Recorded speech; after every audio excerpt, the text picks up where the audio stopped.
terus berjalan walaupun dalam keadaan sukar semasa pelaksanaan Perintah Kawalan Pergerakan PKP. Terima kasih juga kepada ibu bapa kerana telah bersama-sama KPM dalam anak-anak di rumah. Seperti mana yang dinyatakan oleh Yang Amat Berhormat Perdana Menteri dalam perutusan khas beliau pada 10 April 2020, sesi persekolahan akan ditangguhkan dahulu sehingga kita benar-benar yakin keadaan telah kembali pulih.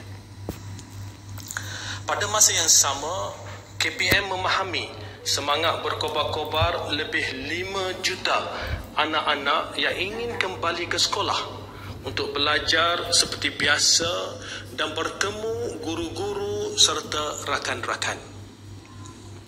Kami juga memahami kebimbangan ibu bapa tentang keselamatan dan kesihatan anak-anak apabila sekolah dibuka semula. Menyedari bahawa isu persekolahan ini melibatkan hampir setiap lapisan masyarakat, KPM telah mengadakan beberapa sesi perbincangan bersama Esko Pendidikan Negeri, wakil daripada Majlis Agama Islam Negeri, pengarah pendidikan negeri, pegawai pendidikan daerah, gabungan majlis pengetua serta guru besar, persatuan ibu bapa dan komuniti, pengusaha sekolah swasta, antarabangsa dan pusat bahasa, guru, pertubuhan bukan kerajaan NGO dan persatuan yang berkaitan dengan pendidikan. Kami juga telah mendapatkan pandangan daripada ibu bapa dan guru melalui pelbagai saluran. Selain itu, KPM telah mengadakan perbincangan secara mendalam dengan Kementerian Kesihatan Malaysia KKM dan Majlis Keselamatan Negara MKN berkaitan dengan pembukaan semula sekolah. Kami mengucapkan terima kasih atas keprihatinan, pandangan dan cadangan yang telah diberikan oleh pihak-pihak yang disebut tadi. Secara umumnya, dapatan daripada sesi perbincangan ini menunjukkan secara jelas bahawa aspek keselamatan dan kesihatan murid mesti diutamakan. KPM memahami bahawa ibu bapa bimbang sekiranya mereka tidak dapat membuat persediaan sewajarnya jika pengumuman pembukaan semula sekolah dibuat secara tiba-tiba. Ibu bapa tidak perlu risau. KPM akan sentiasa berbincang dengan KKM untuk menetapkan tarikh yang sesuai bagi pembukaan semula sekolah. KPM akan mengumumkan tarikh pembukaan sekolah sekurang-kurangnya 2 minggu sebelum sekolah dibuka. Keputusan untuk membuka semula sesi persekolahan ini hanya akan dibuat apabila kita benar-benar yakin keadaan telah kembali pulih. Pada peringkat ini, pembukaan sekolah hanya melibatkan kelas peperiksaan awam iaitu Sijil Pelajaran Malaysia SPM, Sijil Vocational Malaysia SVM, Sijil Tinggi Persekolahan Malaysia STPM, Sijil Tinggi Agama Malaysia STAM dan peperiksaan antarabangsa yang setara. Apabila sekolah dibuka semula, semua aspek keselamatan, kebersihan dan pengawalan penularan jangkitan termasuklah amalan penjarakan sosial akan diberi keutamaan. KPM telah menyediakan garis panduan pengurusan sekolah pasca PKP yang mesti dirujuk oleh pihak sekolah dan ibu bapa bagi memastikan pengurusan sekolah berjalan lancar dan pengajaran dan pembelajaran berlaku dalam keadaan selamat. Calon-calon peperiksaan SPM, SVM, STPM dan STAM pastinya tertanya-tanya sama ada terdapat perubahan kepada tarikh peperiksaan mereka. KPM ingin memaklumkan bahawa tarikh peperiksaan SPM dan SVM akan ditunda kepada suku pertama tahun 2021. Untuk calon STPM, tarikh peperiksaan semester kedua diubah kepada bulan Ogos 2020, manakala peperiksaan semester ketiga akan diadakan dalam suku pertama 2021. Peperiksaan STAM juga akan diadakan pada suku pertama tahun 2021. Menyedari bahawa penundaan tarikh peperiksaan ini akan memberi kesan kepada kemasukan ke peringkat pengajian tinggi, KPM dan Kementerian Pengajian Tinggi KPT telah bersetuju untuk menangguhkan tarikh kemasukan baharu ke institusi pengajian tinggi IPT bagi program asasi, matrikulasi dan peringkat diploma sehingga Julai atau Ogos 2021, manakala program ijazah pada September atau Oktober 2021. Ibu bapa tentu bertanya, bagaimana pula dengan murid-murid yang bakal menduduki peperiksaan UPSR dan PT3 tahun ini? KPM ingin memaklumkan bahawa ujian penilaian sekolah rendah UPSR dan pentaksiran tingkatan 3 PT3 bagi tahun 2020 dibatalkan. Pembatalan UPSR tidak akan menjejaskan penilaian terhadap tahap penguasaan murid setelah mengikuti pendidikan peringkat rendah kerana penilaian boleh dilakukan dengan pelbagai kaedah lain.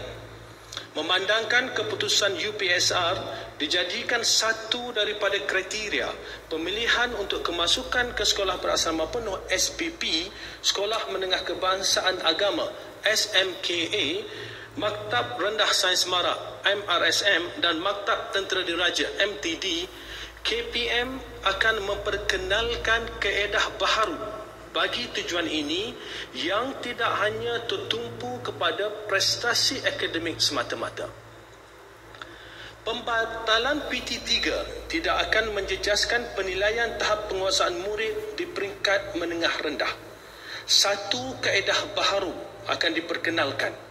Keputusan yang diperoleh dari kaedah ini akan dijadikan satu daripada kriteria pemilihan untuk kemasukan ke sekolah-sekolah khusus seperti sekolah berasrama penuh dan sekolah teknik. KPM akan sentiasa memastikan dalam apa jua keadaan pun akses murid kepada pengajaran dan pembelajaran PDP tetap diberi keutamaan. Keputusan ini akan terpakai kepada semua sekolah kerajaan, sekolah bantuan kerajaan, sekolah swasta dan mana-mana institusi pendidikan yang berdaftar dengan KPM. Sekolah yang tidak berdaftar dengan KPM juga disarankan untuk turut mengikuti keputusan ini. Sekali lagi KPM ingin tegaskan bahawa pembukaan semula sesi persekolahan selepas PKP adalah tertakluk kepada perkembangan semasa dan nasihat daripada KKM dan MKN. Sebarang perubahan akan dimaklumkan dari masa ke semasa setelah mengambil kira faktor keselamatan dan kesihatan murid.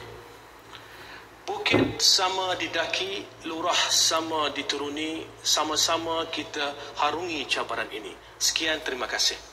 Ada soalan? Silakan. Dr. Azri dari Bernama TV, ada dua soalan daripada saya. Soalan pertama, mungkin boleh Dr. beri jumlah sebenar pelajar yang akan menduduki peperiksaan STPM, SPM pada tahun 2020 akan ditulis, dan juga bagaimanakah garis panduan yang diberikan kepada guru buat masa dalam tempoh PKP ini untuk memberikan homework ataupun kerja rumah kepada pelajar, memandangkan ada yang menggunakan secara kaedah printing dan juga internet, tapi ada kekangan di sebalik itu. So mungkin Doktor boleh jelaskan. Terima kasih. Okey, soalan pertama tentang jumlah pelajar. Cadangan yang disebutkan tadi berkaitan dengan kita mulakan sekolah dengan pelajar-pelajar peperiksaan kelas peperiksaan awam ini akan melibatkan 500,444 orang pelajar murid, 500,444 orang murid di sekolah-sekolah yang disebutkan tadi. Yang kedua berkaitan dengan pengajaran dan pembelajaran di rumah. Ini kita sedar antara isu yang dihadapi, antara perkara yang sentiasa dibangkitkan di bawah sana, di mana ibu bapa dan guru-guru menghadapi kekangan, terutamanya apabila kita bercakap tentang kelas online.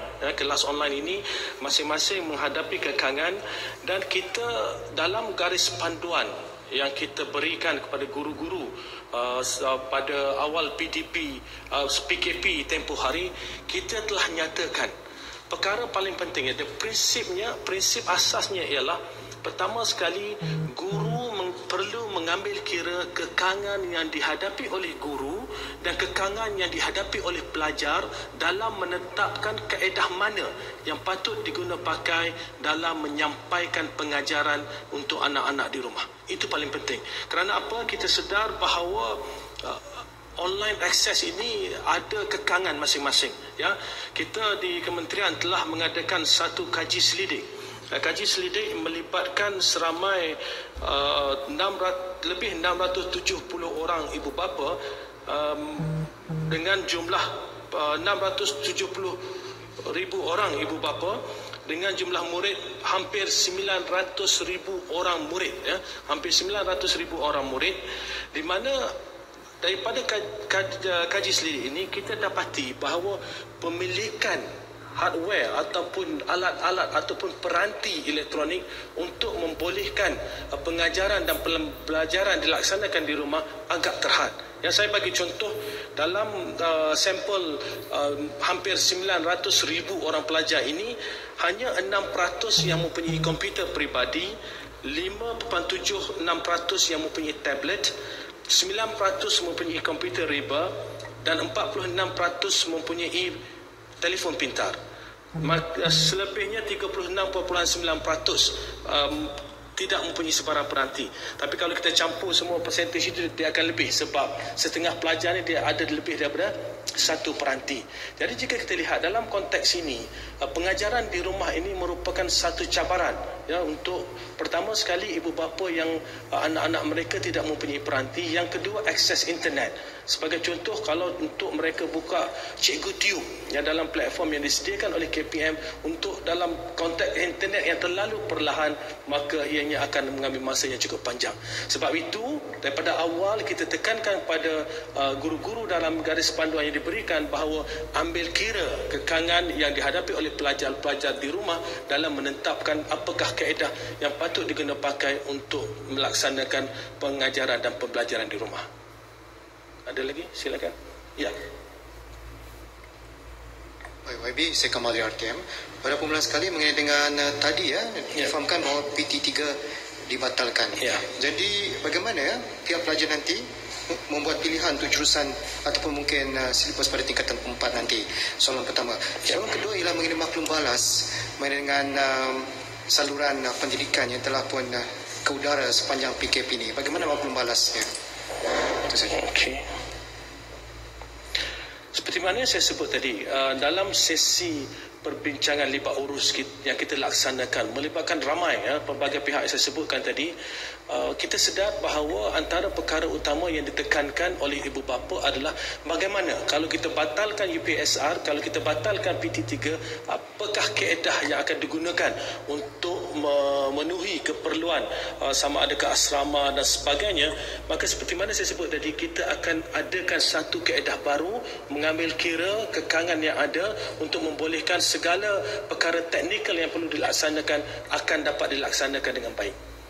Berkaitan dengan pandangan berkaitan dengan TV pendidikan yang kita telah laksanakan, alhamdulillah setakat ini kita mendapat satu feedback daripada ibu bapa, daripada murid-murid, satu feedback yang baik, dan kita sedang berusaha untuk menambah baik TV pendidikan ini.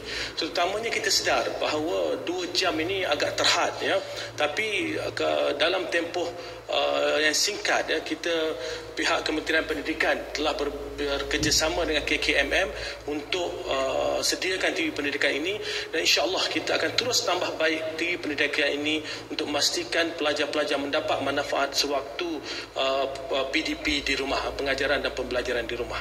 Terima kasih. Ada lagi? Silakan. Okey YB, saya Syabiha dari Bernama. Okey YB, disebabkan kalender persekolahan dah berubah, ada kemungkinan ke cuti persekolahan hujung tahun dipendekkan?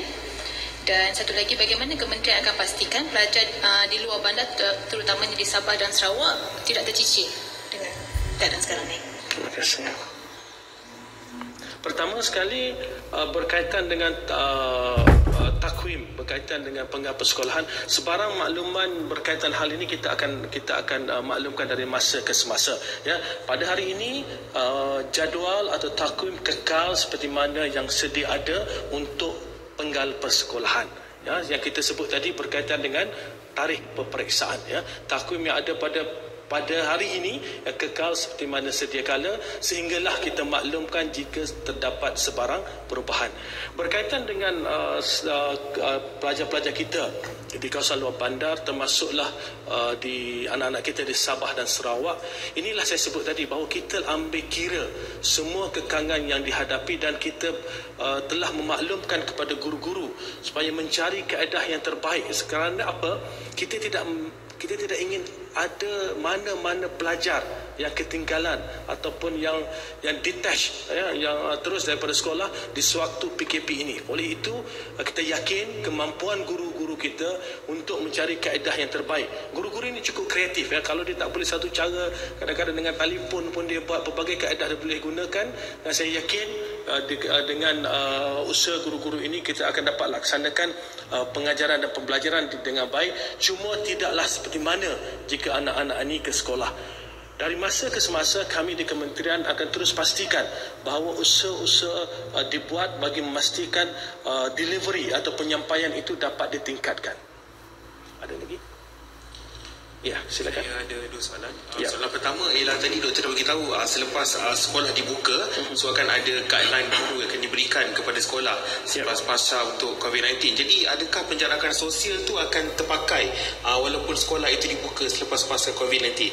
Soalan yang kedua tadi doktor beritahu mengenai pelajar yang akan hanya menduduki peperiksaan akan dibuka dulu. Yep. So dari segi tingkatan mana yang akan pergi sekolah dulu? Form 5 ataupun Form 6? Okey, terima kasih.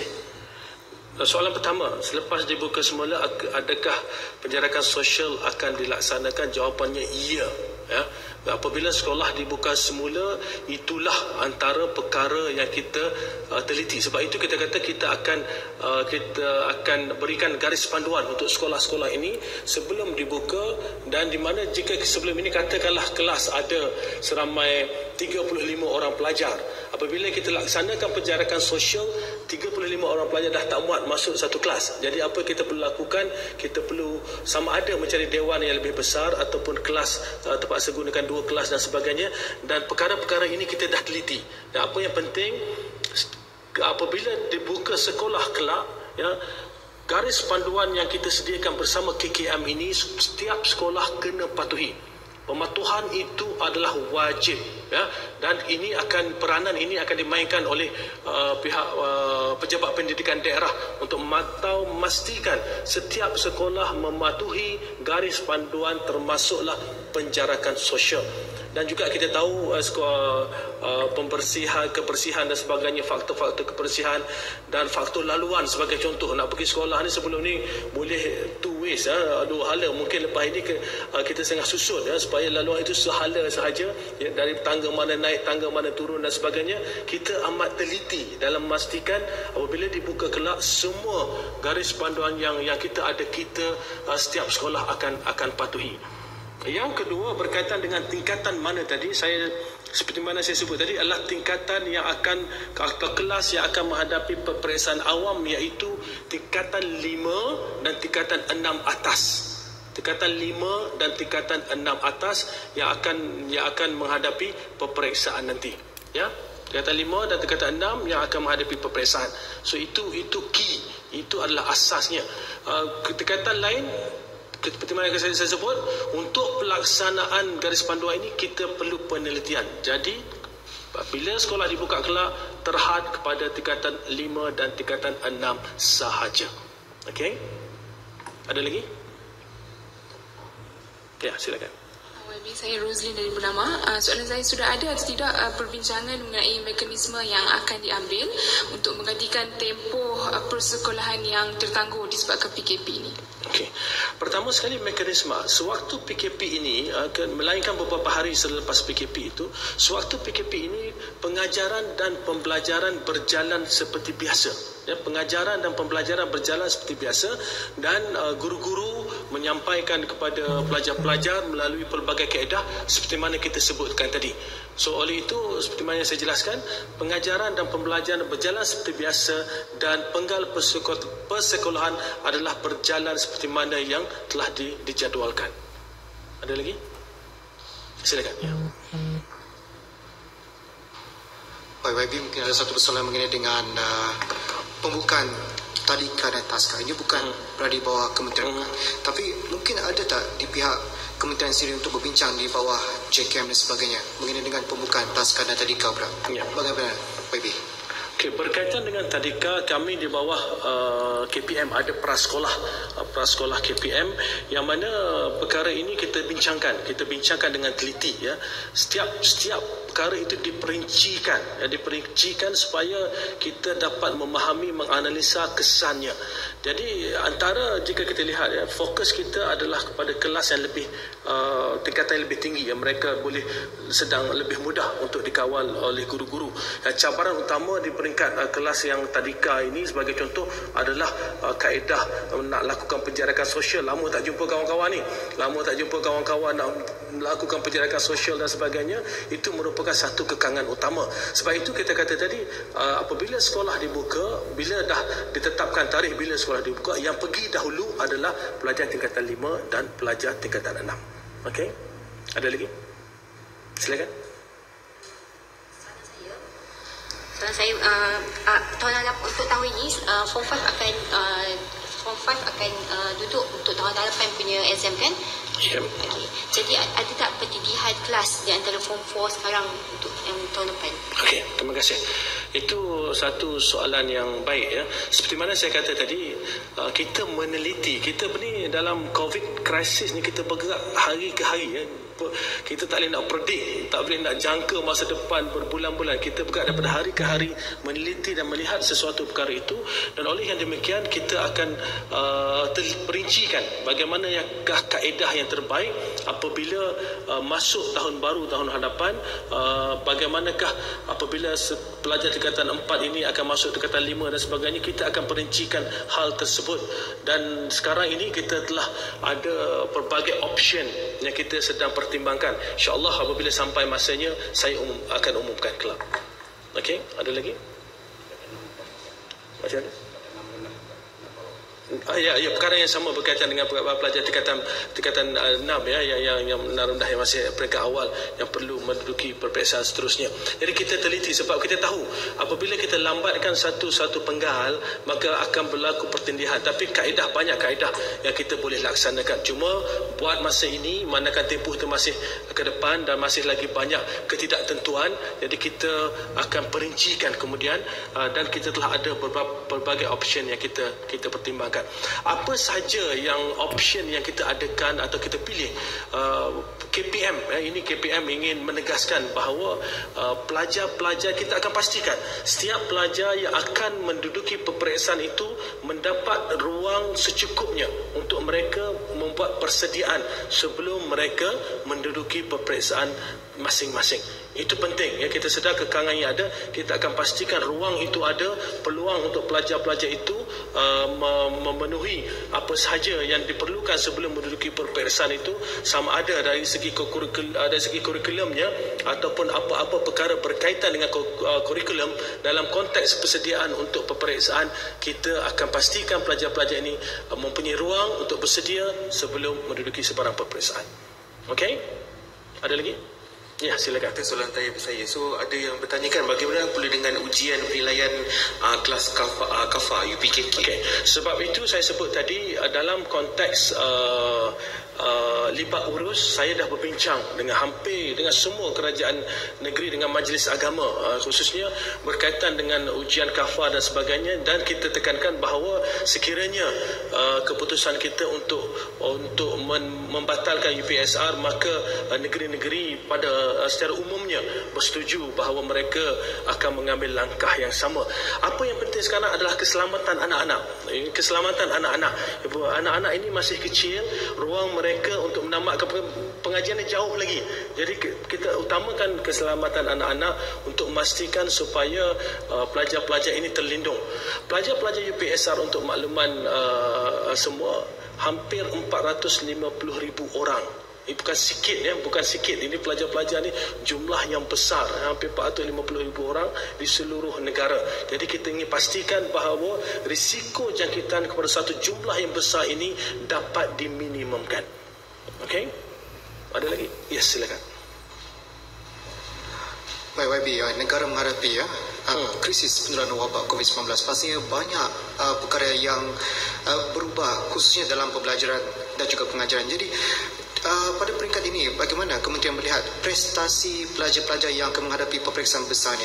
Bagaimana mungkin guru-guru atau sekolah ingin melihat ataupun memantau prestasi setiap pelajar-pelajar ini untuk memastikan kita boleh mencapai prestasi kualiti pendidikan yang baik, mungkin sebaik sebelumnya ataupun lebih baik berbanding tahun-tahun sebelumnya. Pandangan kementerian. Terima kasih.